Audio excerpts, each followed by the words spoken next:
Assalamualaikum warahmatullahi wabarakatuh. Kita kembali lagi ya di channel Pejuang Mantri. Channel yang membahas tentang latihan-latihan P3K Perawat. Saya ucapkan selamat datang ya bagi teman-teman, baik yang udah subscribe maupun yang belum subscribe.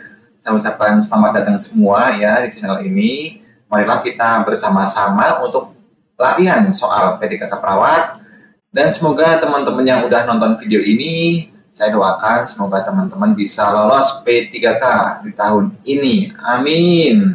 Dan jangan lupa untuk klik tombol like jika teman-teman suka. Dan sekalian klik tombol subscribe agar teman-teman bisa mendapatkan notifikasi ketika saya upload video nantinya. Baik, di sini kita akan membahas latihan soal ya mengenai pengendalian infeksi ya. Ini sesuai dengan kisi-kisi dari BKN-nya ya. Oke, kita langsung aja ke soal yang pertama. Pedoman pencegahan dan pengendalian infeksi di fasilitas pelayanan kesehatan diatur dalam Permenkes nomor A. Nomor 12 tahun 2012, B. Nomor 9 tahun 2014, C. Nomor 8 tahun 2015, D. Nomor 46 tahun 2015, atau E. Nomor 27 tahun 2017. Jawabannya E ya teman-teman, yaitu nomor 27 tahun 2017. Jadi ini mengatur mengenai pedoman pencegahan dan pengendalian infeksi di fasilitas pelayanan kesehatan. Ya, ini ya.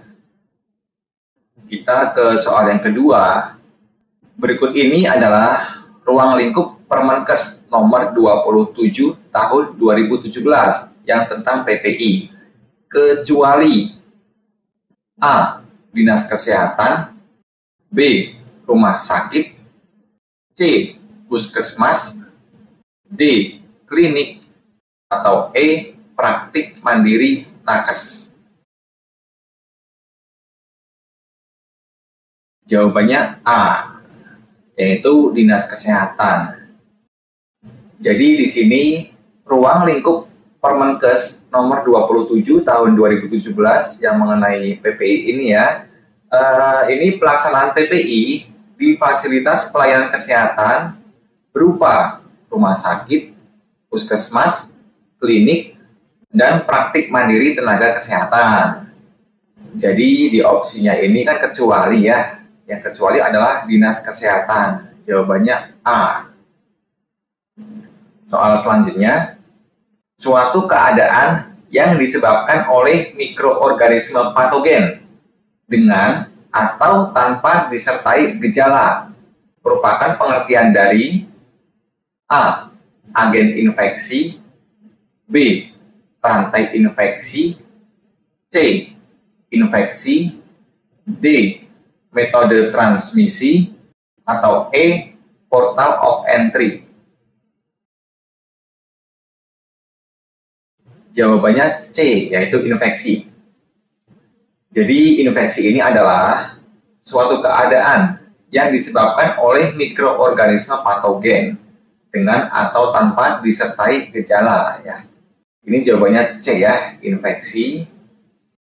Soal yang berikutnya, dalam melakukan tindakan pencegahan dan pengendalian infeksi dengan efektif, perlu dipahami secara cermat rantai infeksi. Kejadian infeksi di fasilitas pelayanan kesehatan dapat disebabkan oleh 6 komponen rantai penularan. Apabila satu mata rantai diputus atau dihilangkan, maka penularan infeksi dapat dicegah atau dihentikan. Berikut ini yang merupakan komponen rantai penularan infeksi, yaitu kecuali A. Agen infeksi, B. Reservoir, C. Hand hygiene, D. Ventilator associated pneumonia, atau E. Metode transmisi. Jawabannya C ya teman-teman, yaitu hand hygiene. Ini yang kecuali, yang salah. Jadi di sini komponen rantai penularan infeksi ini ada 6 ya, yaitu agen infeksi, reservoir, portal of exit, metode transmisi, portal of entry, dan susceptible host.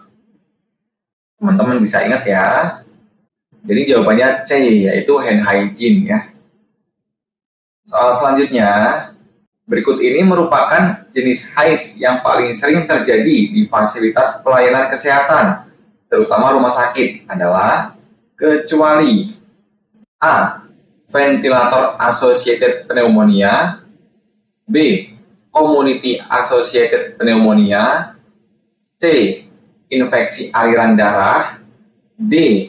Infeksi saluran kemih, atau E. Infeksi daerah operasi.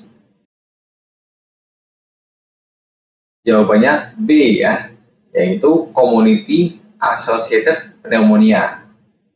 Berdasarkan Permenkes nomor 27 tahun 2017, jenis HAIS yang paling sering terjadi di fasilitas pelayanan kesehatan, terutama rumah sakit, yaitu ventilator associated pneumonia atau VAP, infeksi aliran darah atau IAD, infeksi saluran kemih atau ISK, dan infeksi daerah operasi atau IDO. Jadi di soal kali ini jawabannya B ya, ini yang kecuali, ini yang salah. Soal selanjutnya, salah satu upaya pencegahan dan penanggulangan infeksi di pelayanan kesehatan adalah kewaspadaan berdasarkan transmisi. Kewaspadaan berdasarkan transmisi sebagai tambahan kewaspadaan standar yang dilaksanakan sebelum pasien didiagnosis dan setelah terdiagnosis jenis infeksinya. Berikut ini yang bukan termasuk jenis kewaspadaan berdasarkan transmisi adalah A. Melalui kontak, B. Melalui droplet, C. Melalui udara atau airborne precaution, D. Melalui common vehicle atau makanan, air, obat, alat, peralatan, atau E. Melalui lingkungan. Jawabannya E, yaitu melalui lingkungan. Kewaspadaan berdasarkan transmisi sebagai tambahan kewaspadaan standar yang dilaksanakan sebelum pasien didiagnosis dan setelah terdiagnosis jenis infeksinya. Jenis kewaspadaan berdasarkan transmisi ini ada 5 poin ya teman-teman, yaitu yang pertama melalui kontak, kedua melalui droplet, ketiga melalui udara atau airborne precaution, yang keempat ada melalui common vehicle. Di sini ada makanan, air, obat, alat, dan peralatan. Dan yang terakhir ada melalui vektor. Ini bisa berupa dari lalat, nyamuk, maupun tikus. Soal selanjutnya, setiap fasilitas pelayanan kesehatan harus melakukan pencatatan dan pelaporan penyelenggaraan PPI. Pelaporan tersebut disampaikan kepada Dinas Kesehatan Kabupaten atau Kota, Dinas Kesehatan Provinsi, dan Kementerian Kesehatan secara berkala setiap A. 2 bulan, B. 4 bulan, C. 6 bulan, D. 8 bulan, atau E. 1 tahun. Jawabannya C, yaitu setiap 6 bulan. Jadi berdasarkan Permenkes nomor 27 tahun 2017 ya, ini pasal 9, setiap fasilitas pelayanan kesehatan harus melakukan pencatatan dan pelaporan penyelenggaraan PPI. Pencatatan dan pelaporan sebagaimana dimaksud pada ayat 1 disampaikan kepada Dinas Kesehatan Kabupaten atau Kota, Dinas Kesehatan Provinsi, dan Kementerian Kesehatan secara berkala setiap 6 bulan sekali atau sesuai dengan kebutuhan. Jadi di sini opsi jawaban yang paling tepat adalah C, yaitu 6 bulan ya teman-teman. Oke, mungkin cukup sekian dulu ya latihan soal P3K di video ini. Nanti di video kedepannya kita akan bahas lagi nih mengenai soal-soal P3K perawat yang lainnya. Bagi teman-teman yang suka dengan video ini, teman-teman bisa like dan teman-teman juga bisa subscribe ya. Dan saya doakan semoga yang udah subscribe bisa keterima P3K di tahun ini. Amin.